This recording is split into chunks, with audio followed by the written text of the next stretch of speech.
ఇప్పుడే జీ5 app download చేయండి. చూడండి మీ ఫేవరెట్ టీవీ షోస్ ఎప్పుడైనా ఎక్కడైనా. అందరూ రుద్ర నీలకంఠ ప్రెసిడెంట్ అయ్యాడని సంబరాలు చేశాక ఇప్పుడు వాళ్ళ ముందు తల దించుకునేలా చేస్తున్నావు.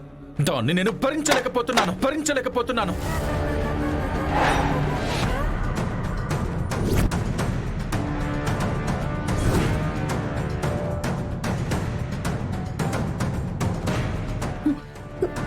ఆ పరిస్థితి మీరే తీసుకొచ్చారు. నీ మెడలో 3 ముళ్ళు వేసిన భర్తగా చెప్తున్నాను. నా భార్య నా మాట వినాలి అనే హక్కుతో చెప్తున్నాను. ఈ ఎలక్షన్స్ నుంచి తప్పుకో.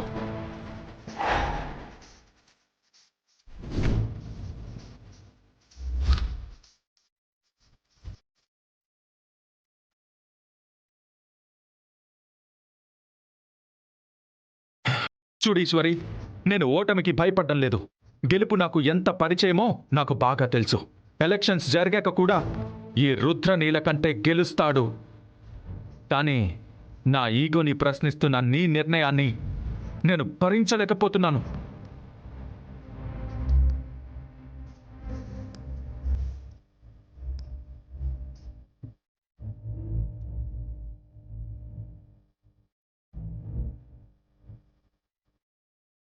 ఒక నిజమైన భార్యగా నడుచుకో ఈశ్వరి. భార్య అంటే ఇలా ఉండాలి, ఆడదంటే ఇలాగే ఉండాలి అని శాస్త్రాలు, సమాజం అని ఆడదాని చుట్టూ ఒక గీత గీసి పెట్టేశాయి. పచ్చని సంసారం పదిలంగా ఉండాలంటే భర్త భరించేవాడిలా ఉండాలనేది మాత్రం మర్చిపోయాయి. అంతేగా.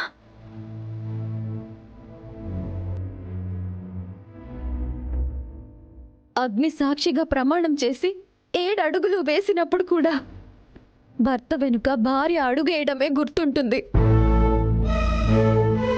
కానీ భార్య వెనుక భర్త భరోసాగా ఉండాల్సింది వదిలేయాలి. అంతేగా.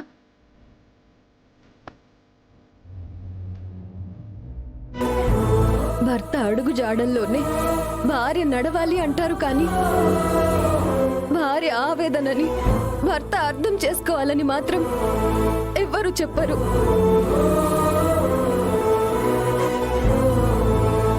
భర్త తీసుకున్న నిర్ణయం సరైంది కానప్పుడు భార్యకి కూడా ప్రశ్నించే అధికారం ఉంటుంది. భర్త సరైన దారిలో వెళ్ళలేనప్పుడు భార్య సరైన దారి సూచించే అవకాశం కూడా ఉంటుంది. ఇదంతా మీరు అర్థం చేసుకుని ఉంటే ఈరోజు మీరు ఇలా నన్ను నిలదీసేవాళ్ళు కాదు. అయితే నా మాట లెక్క చేయనంటావు, అంతేగా?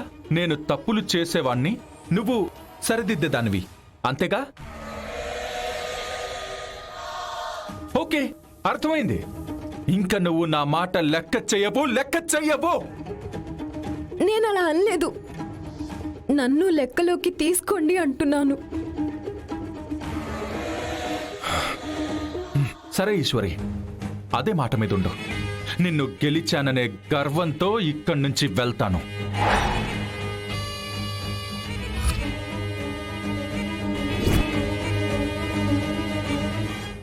జీ5 యాప్ డౌన్లోడ్ చేసి అన్ని ఎపిసోడ్స్ పూర్తి ఉచితంగా చూడండి.